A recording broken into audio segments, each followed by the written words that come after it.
I'm afraid you've not had much practice in writing, she ventured to say, as she was helping him up from his 5th tumble. The knight looked very much surprised and a little offended at the remark. "What makes you say that?" he asked, as he scrambled back into the saddle, keeping hold of Alice's hair with one hand to save himself from falling over on the other side. "Because people don't fall off quite so often when they've had much practice. I've had plenty of practice," the knight said very gravely. "Plenty of practice." Alice could think of nothing better to say than, "Indeed," but she said it as heartily as she could. They went on a little way in silence after this, the knight with his eyes shut, muttering to himself, and Alice watching anxiously for the next tumble. "The great art of riding," the knight suddenly began in a loud voice, waving his right arm as he spoke, "is to keep your balance properly. Like this, you know."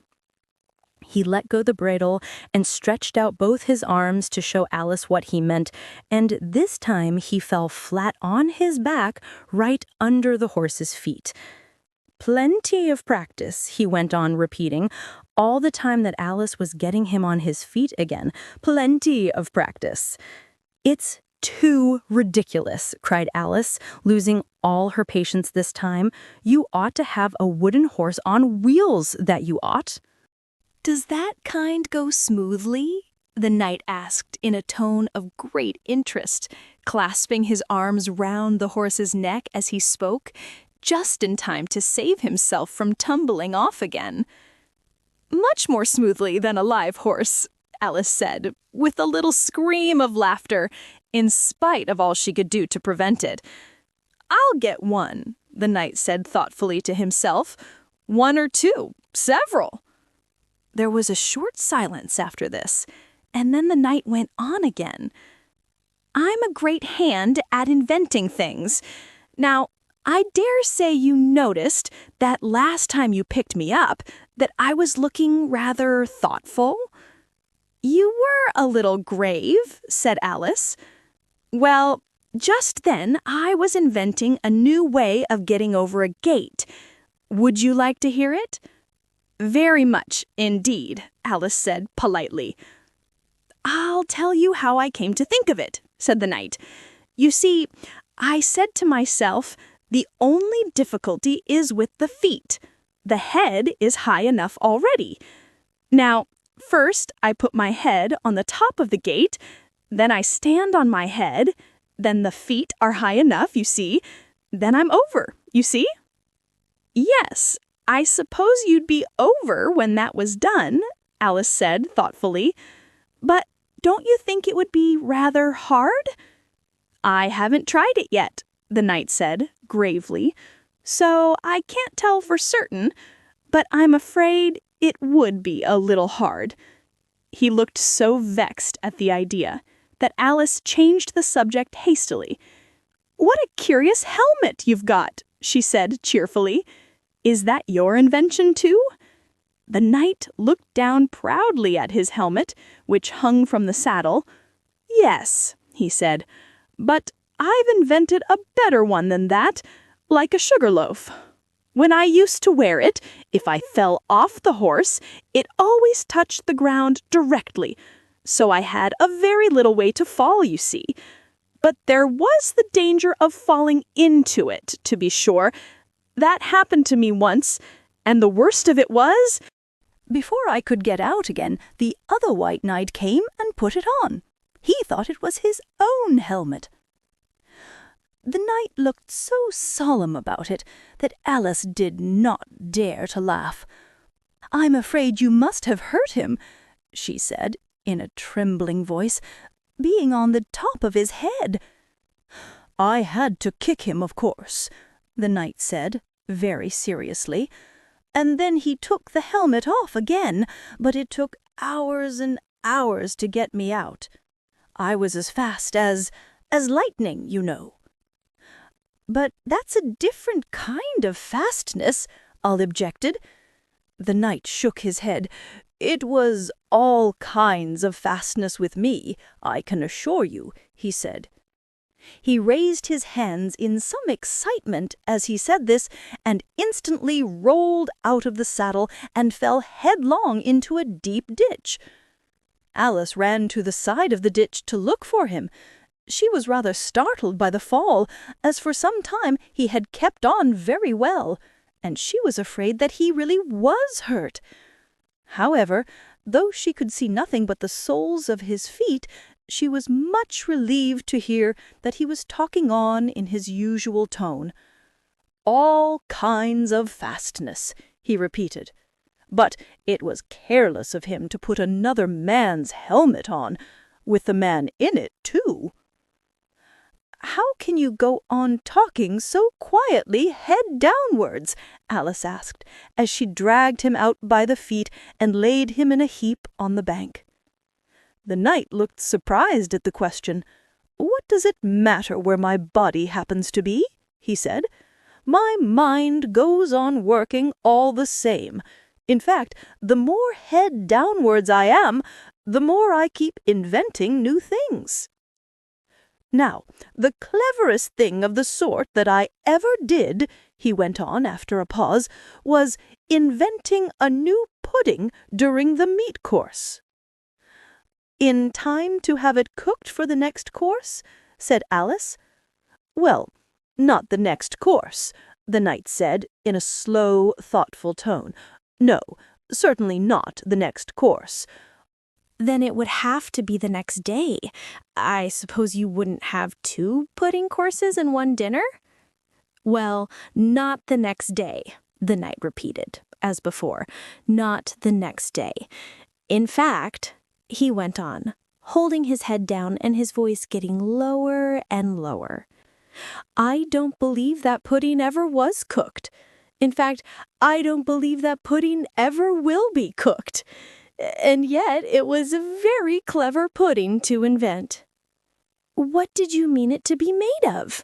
Alice asked, hoping to cheer him up, for the poor knight seemed quite low-spirited about it. "It began with blotting paper," the knight answered with a groan. "That wouldn't be very nice, I'm afraid."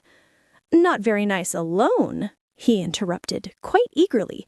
"But you've no idea what a difference it makes mixing it with other things, such as gunpowder and sealing wax. And here, I must leave you." They had just come to the end of the wood. Alice could only look puzzled. She was thinking of the pudding.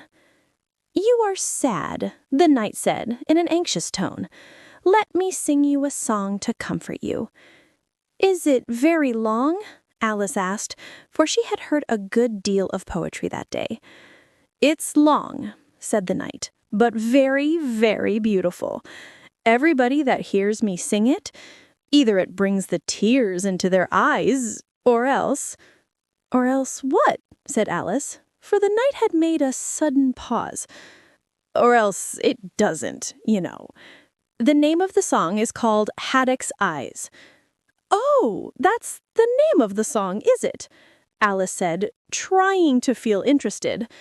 "No, you don't understand," the knight said, looking a little vexed. "That's what the name is called. The name really is The Aged Man." "Then I ought to have said, that's what the song is called," Alice corrected herself.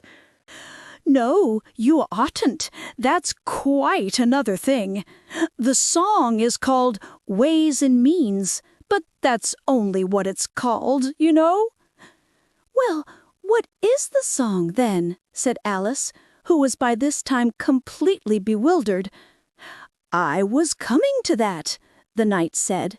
"The song really is A Sitting on a Gate, and the tune's my own invention." So saying, he stopped his horse and let the reins fall on its neck. Then, slowly beating time with one hand, and with a faint smile lighting up his gentle, foolish face, as if he enjoyed the music of his song, he began. Of all the strange things that Alice saw in her journey through the looking-glass, This was the one that she always remembered most clearly. Years afterwards, she could bring the whole scene back again, as if it had been only yesterday. The mild blue eyes and kindly smile of the knight, the setting sun gleaming through his hair and shining on his armor in a blaze of light that quite dazzled her. The horse quietly moving about, with the reins hanging loose on his neck, cropping the grass at her feet, and the black shadows of the forest behind. All this she took in like a picture, as with one hand shading her eyes, she leaned against a tree, watching the strange pair and listening in a half-dream to the melancholy music of the song. "But the tune isn't his own invention," she said to herself. "It's 'I give thee all, I can no more.'"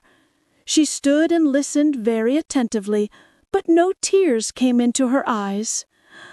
"I'll tell thee everything I can. There's little to relate. I saw an aged man a-sitting on a gate. 'Who are you, aged man?' I said, 'and how is it you live?' And his answer trickled through my head like water through a sieve. He said, 'I look for butterflies that sleep among the wheat. I make them into mutton pies and sell them in the street. I sell them unto men,' he said, 'who sail on stormy seas, and that's the way I get my bread, a trifle, if you please.' But I was thinking of a plan to dye one's whiskers green and always use so large a fan that they could not be seen. So, having no reply to give to what the old man said, I cried, 'Come, tell me how you live,' and thumped him on the head. His accents mild took up the tale. He said, 'I go my ways, and when I find a mountain rill, I set it in a blaze. And thence they make a stuff they call Roland's Macassar oil, yet twopence halfpenny is all they give me for my toil.'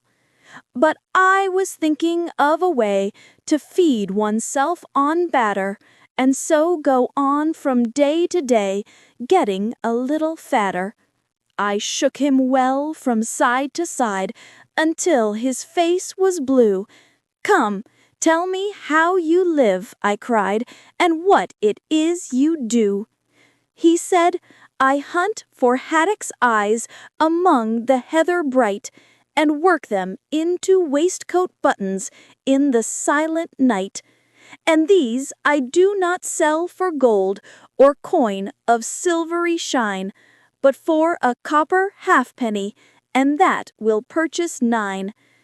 I sometimes dig for buttered rolls, or set limed twigs for crabs.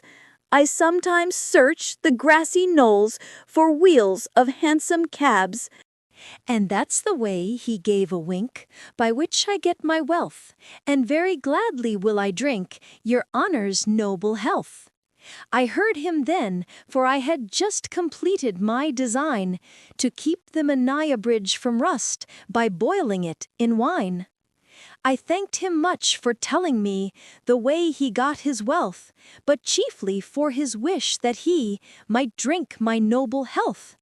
And now, if ever by chance I put my fingers into glue, or madly squeeze a right-hand foot into a left-hand shoe, or if I drock upon my toe a very heavy weight, I weep, for it reminds me so of that old man I used to know, whose look was mild, whose speech was slow, whose hair was whiter than the snow, whose face was very like a crow, with eyes like cinders all aglow, who seemed distracted with his woe, who rocked his body to and fro, and muttered mumblingly and low, as if his mouth were full of dough, who snorted like a buffalo that summer evening long ago, a-sitting on a gate."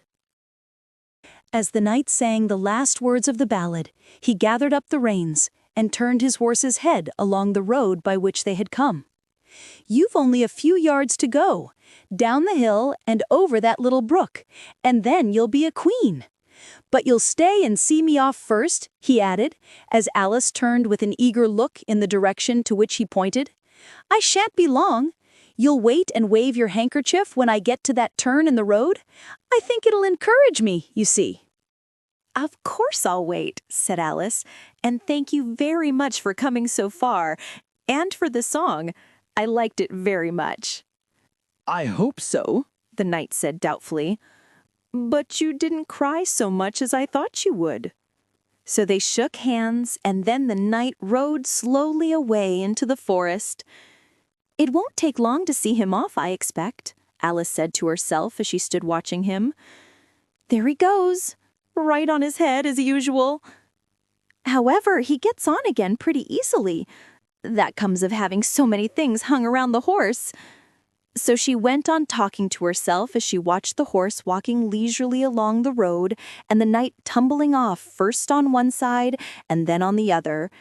After the fourth or fifth tumble, he reached the turn, and then she waved her handkerchief to him and waited till he was out of sight. "I hope it encouraged him," she said as she turned to run down the hill. "And now for the last brook, and to be a queen. How grand it sounds!" A very few steps brought her to the edge of a brook. "The 8th square at last!" she cried as she bounded across and threw herself down to rest on a lawn as soft as moss, with little flower beds dotted about it here and there. "Oh, how glad I am to get here! And what is this on my head?" she exclaimed in a tone of dismay as she put her hands up to something very heavy and fitted tight all around her head. "But how can it have got there without my knowing it?" she said to herself as she lifted it off and set it on her lap to make out what it could possibly be. It was a golden crown. Chapter 9. Queen Alice. "Well, this is grand," said Alice. "I never expected I should be a queen so soon. And I'll tell you what it is, Your Majesty," she went on in a severe tone. She was always rather fond of scolding herself. "It'll never do for you to lolling about on the grass like that. Queens have to be dignified, you know." So she got up and walked about, rather stiffly just at first, as she was afraid that the crown might come off. But she comforted herself with the thought that there was nobody to see her.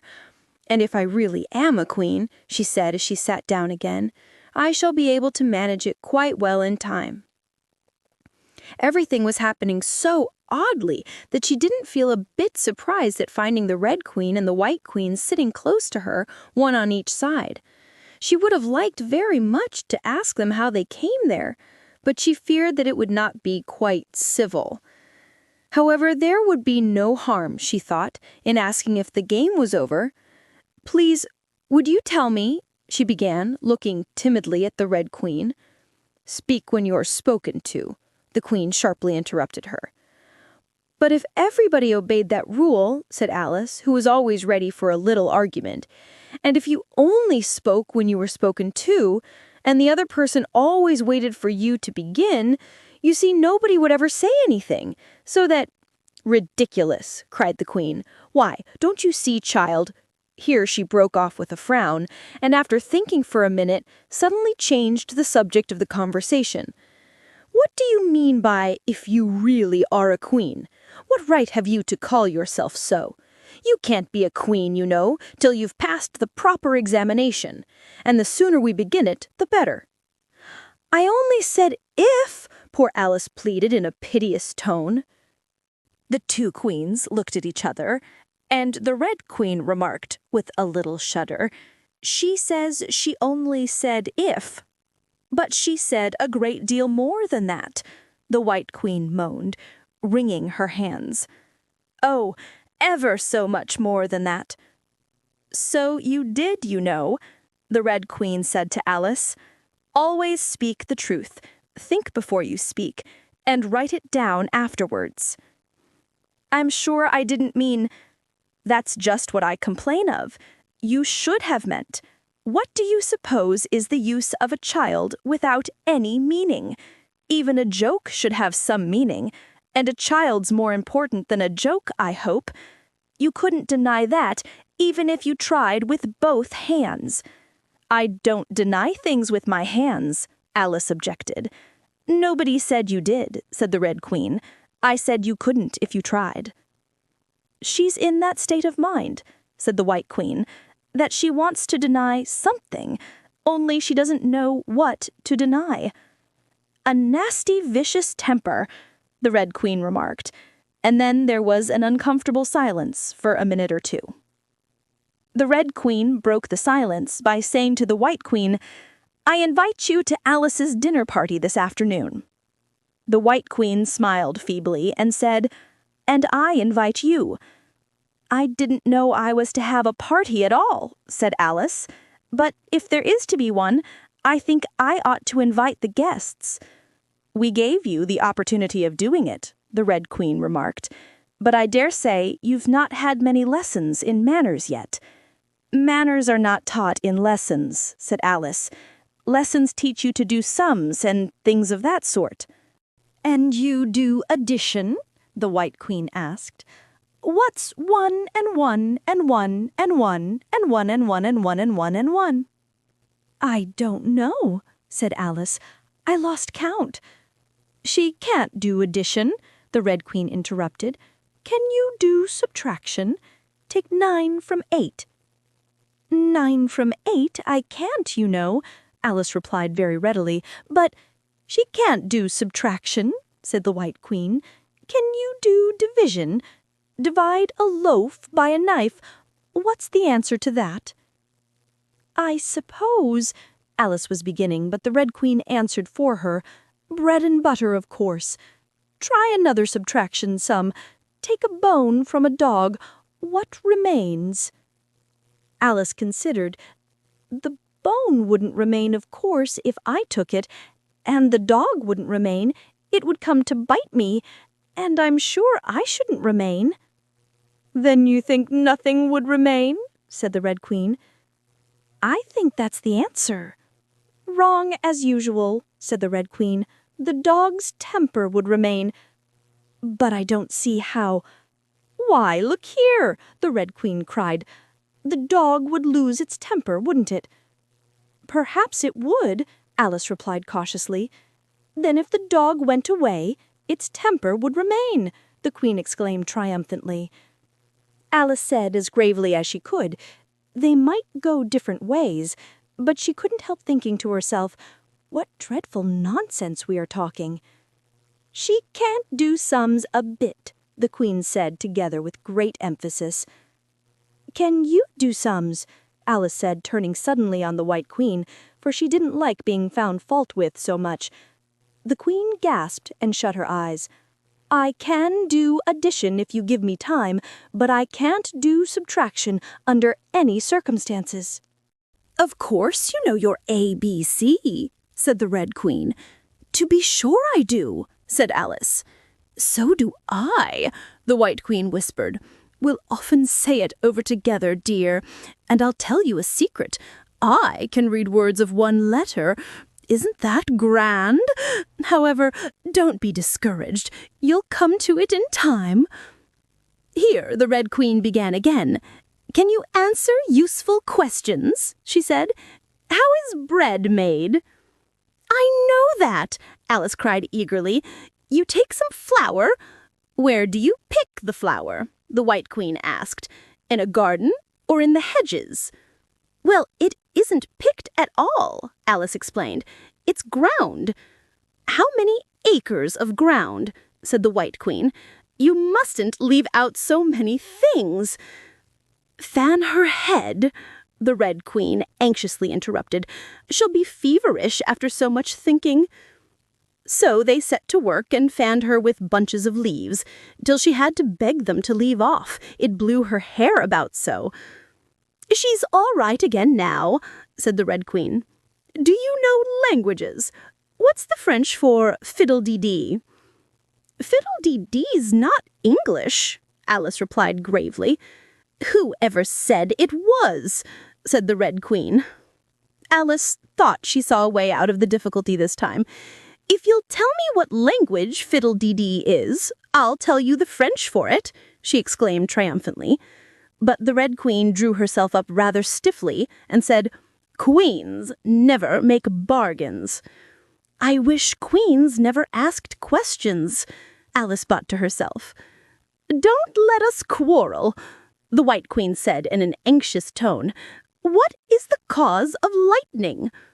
"The cause of lightning," Alice said very decidedly, for she felt quite certain about this, "is the thunder—" No, she hastily corrected herself. "I meant the other way." "It's too late to correct it," said the Red Queen. "When you've once said a thing, that fixes it, and you must take the consequences."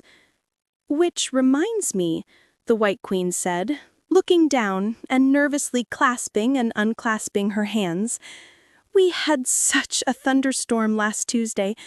I mean one of the last set of Tuesdays, you know." Alice was puzzled. "In our country," she remarked, "there's only one day at a time." The Red Queen said, "That's a poor, thin way of doing things. Now here, we mostly have days and nights, 2 or 3 at a time, and sometimes in the winter we take as many as 5 nights together, for warmth, you know." "Are 5 nights warmer than 1 night, then?" Alice ventured to ask. "5 times as warm, of course. But they should be 5 times as cold, by the same rule." "Just so," cried the Red Queen. "5 times as warm and 5 times as cold. Just as I'm 5 times as rich as you are and 5 times as clever." Alice sighed and gave it up. "It's exactly like a riddle with no answer," she thought. "Humpty Dumpty saw it too," the White Queen went on in a low voice, more as if she were talking to herself. "He came to the door with a corkscrew in his hand." "What did he want?" said the Red Queen. "He said he would come in, because he was looking for a hippopotamus. Now, as it happened, there wasn't such a thing in the house that morning." "Is there generally?" Alice asked in an astonished tone. "Well, only on Thursdays," said the Queen. "I know what he came for," said Alice. "He wanted to punish the fish because—" Here the White Queen began again. "It was such a thunderstorm, you can't think." "She never could, you know," said the Red Queen. "And part of the roof came off, and ever so much thunder got in, and it went rolling round the room in great lumps, and knocking over the tables and things, till I was so frightened I couldn't remember my own name." Alice thought to herself, "I never should try to remember my name in the middle of an accident. Where would be the use of it?" But she did not say this aloud, for fear of hurting the poor Queen's feelings. "Your Majesty must excuse her," the Red Queen said to Alice, taking one of the White Queen's hands in her own and gently stroking it. "She means well, but she can't help saying foolish things, as a general rule." The White Queen looked timidly at Alice, who felt she ought to say something kind, but really couldn't think of anything at the moment. "She never was really well brought up," the Red Queen went on, "but it's amazing how good-tempered she is. Pat her on the head and see how pleased she'll be." But this was more than Alice had courage to do. A little kindness, and putting her hair in papers, would do wonders with her. The White Queen gave a deep sigh and laid her head on Alice's shoulder. "I am so sleepy," she moaned. "She's tired, poor thing," said the Red Queen. "Smooth her hair, lend her your nightcap, and sing her a soothing lullaby." "I haven't got a nightcap with me," said Alice as she tried to obey the first direction, "and I don't know any soothing lullabies." "I must do it myself, then," said the Red Queen, and she began. Hush-a-bye, lady, in Alice's lap. Till the feast's ready, we've time for a nap. When the feast's over, we'll go to the ball. Red Queen and White Queen and Alice and all. And now you know the words, she added, as she put her head down on Alice's other shoulder. Just sing it through to me. I'm getting sleepy too. In another moment, both queens were fast asleep and snoring loud. What am I to do? Exclaimed Alice, looking about in great perplexity, as first one round head and then the other rolled down from her shoulder and lay like a heavy lump in her lap. I don't think it ever happened before that anyone had to take care of two queens asleep at once. No, not in all the history of England. It couldn't, you know, because there never was more than one queen at a time. Do wake up, you heavy things, she went on in an impatient tone. But there was no answer but a gentle snoring. The snoring got more distinct every minute and sounded more like a tune.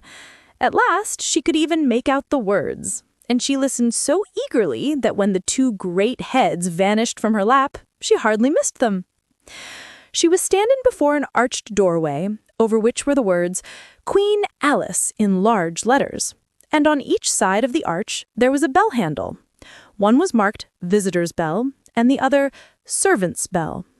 I'll wait till the song's over, thought Alice, and then I'll ring the... Which bell must I ring? She went on, very much puzzled by the names. I'm not a visitor, and I'm not a servant.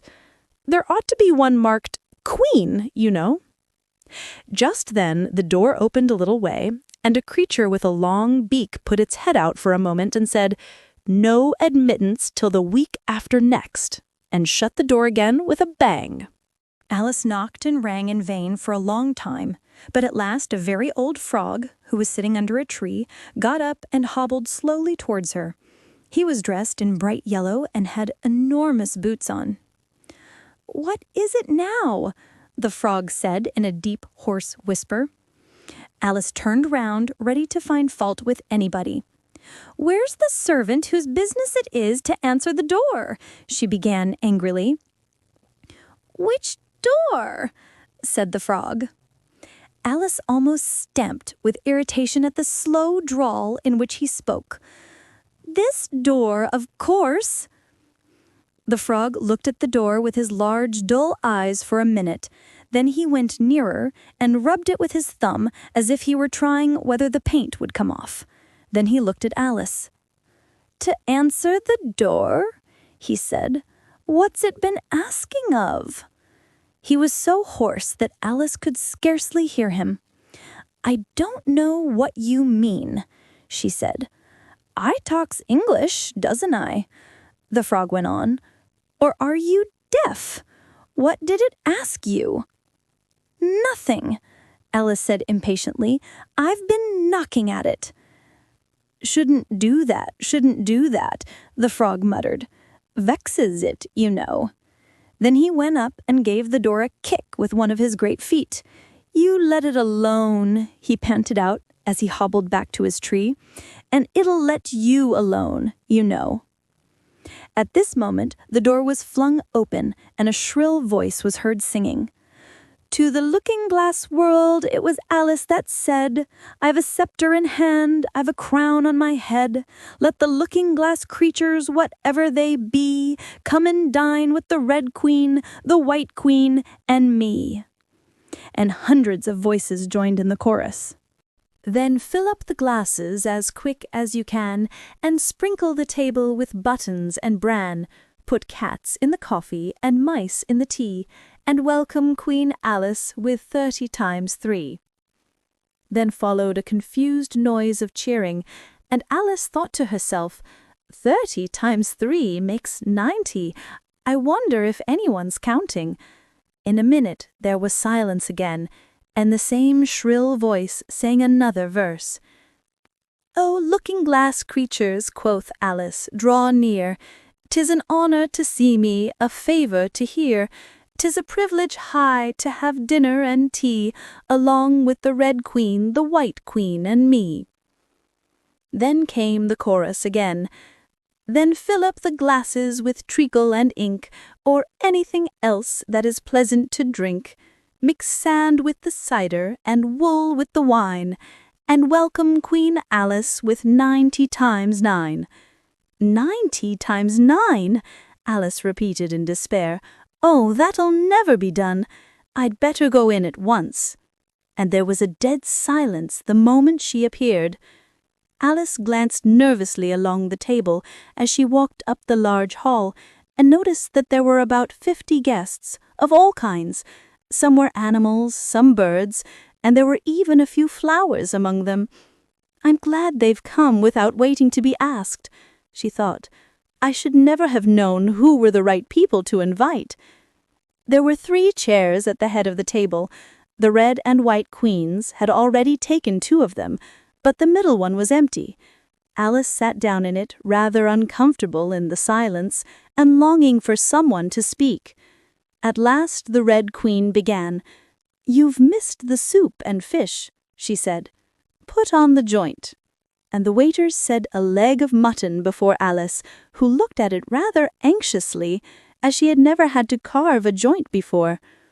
"You look a little shy. Let me introduce you to that leg of mutton," said the Red Queen.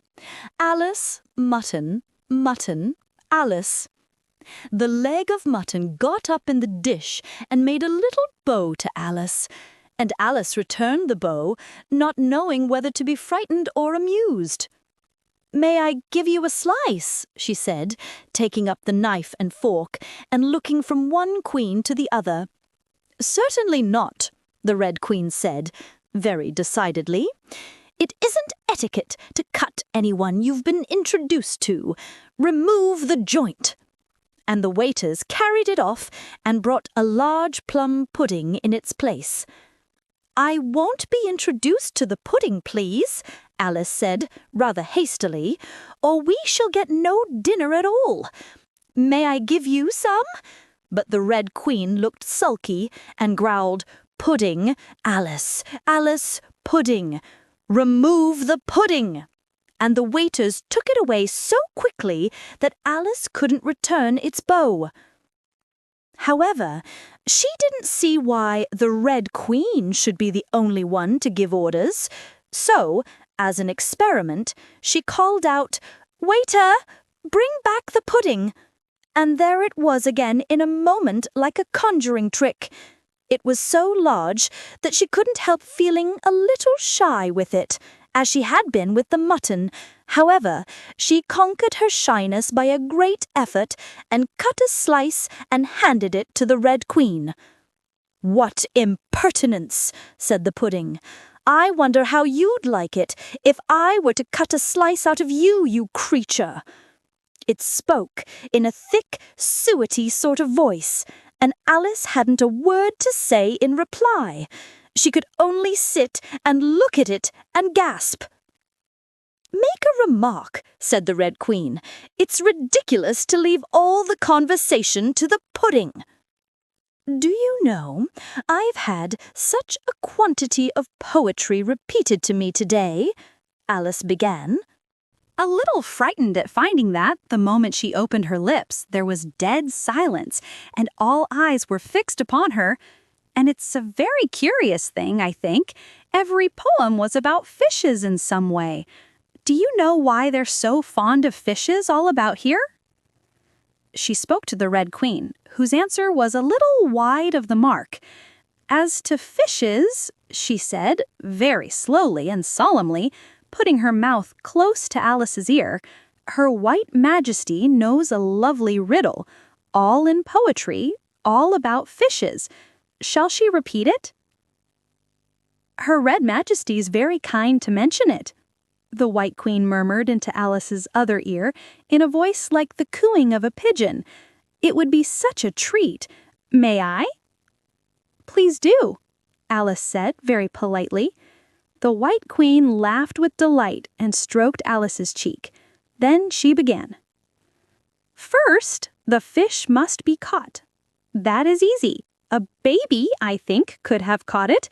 Next, the fish must be bought. That is easy. A penny, I think, would have bought it. Now cook me the fish. That is easy and will not take more than a minute. Let it lie in a dish. That is easy because it already is in it. Bring it here. Let me sup. It is easy to set such a dish on the table. Take the dish cover up. Ah, that is so hard that I fear I'm unable. For it holds it like glue, holds the lid to the dish while it lies in the middle. Which is easiest to do? Undish cover the fish or dish cover the riddle? Take a minute to think about it and then guess, said the Red Queen. Meanwhile, we'll drink your health, Queen Alice's health, she screamed at the top of her voice, and all the guests began drinking it directly, and very queerly they managed it. Some of them put their glasses upon their heads like extinguishers and drank all that trickled down their faces. Others upset the decanters and drank the wine as it ran off the edges of the table, and 3 of them, who looked like kangaroos, scrambled into the dish of roast mutton and began eagerly lapping up the gravy. Just like pigs in a trough, thought Alice. You ought to return thanks in a neat speech, the Red Queen said, frowning at Alice as she spoke. We must support you, you know, the White Queen whispered, as Alice got up to do it, very obediently, but a little frightened.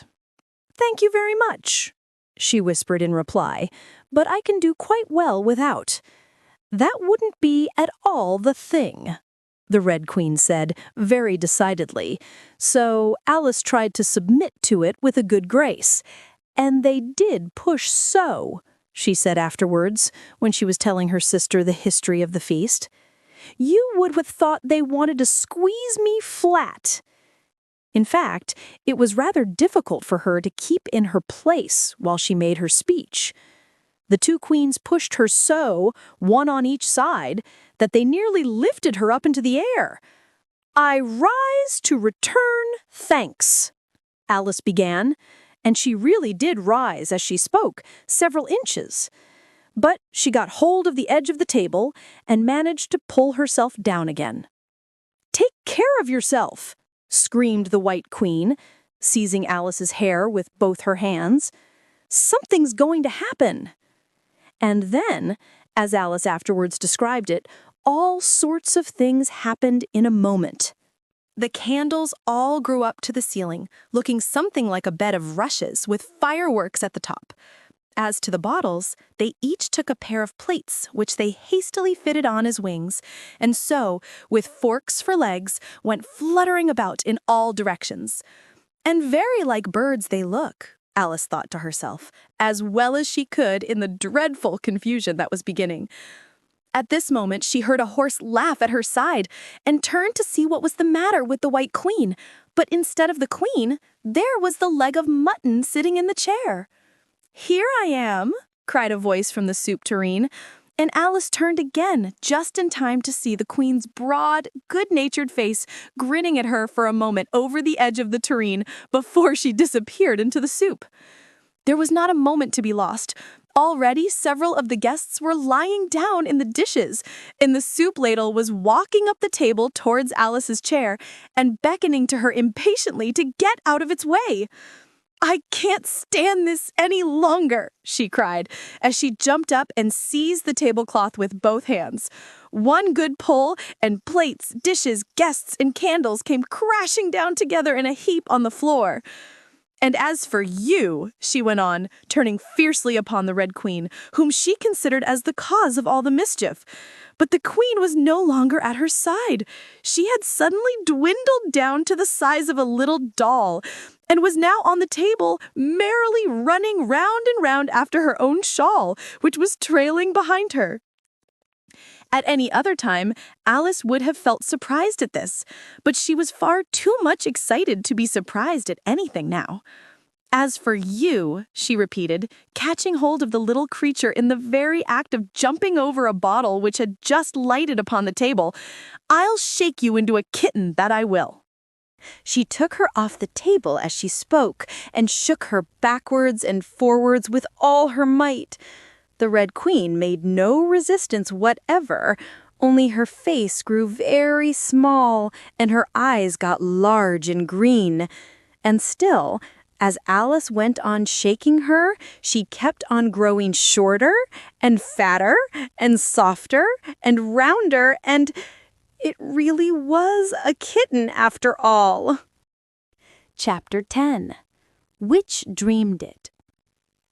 "Your Majesty shouldn't purr so loud," Alice said, rubbing her eyes and addressing the kitten, respectfully yet with some severity. "You woke me out of, such a nice dream. And you've been along with me, Kitty, all through the looking-glass world. Did you know it, dear?" It is a very inconvenient habit of kittens, Alice had once made the remark, that whatever you say to them, they always purr. If they would only purr for yes and mew for no, or any rule of that sort, she had said, so that one could keep up a conversation. But how can you talk with a person if they always say the same thing? On this occasion, the kitten only purred, and it was impossible to guess whether it meant yes or no. So Alice hunted among the chessmen on the table till she had found the Red Queen.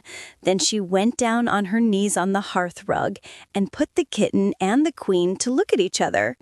"Now, Kitty," she cried, clapping her hands triumphantly, "confess that was what you turned into?" But it wouldn't look at it, she said, when she was explaining the thing afterwards to her sister. It turned away its head and pretended not to see it, but it looked a little ashamed of itself, so I think it must have been the Red Queen. "Sit up a little more stiffly, dear," Alice cried with a merry laugh, "and curtsy while you're thinking what to purr. It saves time, remember." And she caught it up and gave it one little kiss, just in honor of having been a Red Queen. "Snowdrop, my pet," she went on, looking over her shoulder at the white kitten, which was still patiently undergoing its toilet. "When will Dinah have finished with your white majesty, I wonder? That must be the reason you were so untidy in my dream. Dinah, do you know that you're scrubbing a white queen? Really? It's most disrespectful of you." "And what did Dinah turn to, I wonder?"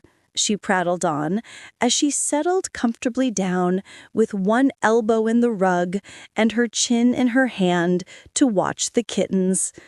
"Tell me, Dinah, did you turn to Humpty Dumpty? I think you did. However, you'd better not mention it to your friends just yet, for I'm not sure. By the way, Kitty, if only you'd been really with me in my dream, there was one thing you would have enjoyed. I had such a quantity of poetry said to me, all about fishes." "Tomorrow morning you shall have a real treat. All the time you're eating your breakfast, I'll repeat The Walrus and the Carpenter to you, and then you can make believe it's oysters, dear." Now, Kitty, let's consider who it was that dreamed it all. This is a serious question, my dear, and you should not go on licking your paw like that, as if Dinah hadn't washed you this morning. You see, Kitty, it must have been either me or the Red King. He was part of my dream, of course, but then I was part of his dream, too. Was it the Red King, Kitty? You were his wife, my dear, so you ought to know. Oh, Kitty, do help to settle it. I'm sure your paw can wait." But the provoking kitten only began on the other paw and pretended it hadn't heard the question. "Which do you think it was?" "A boat beneath a sunny sky, lingering onward dreamily, in an evening of July. Children three that nestle near, eager eye and willing ear, pleased a simple tale to hear. Long has paled that sunny sky, echoes fade and memories die. Autumn frosts have slain July. Still she haunts me phantom-wise, Alice moving under skies, never seen by waking eyes. Children yet the tale to hear, eager eye and willing ear, lovingly shall nestle near. In a wonderland they lie, dreaming as the days go by, dreaming as the summers die. Ever drifting down the stream, lingering in the golden gleam, life, what is it but a dream? The end. The end of the Project Gutenberg ebook Through the Looking Glass.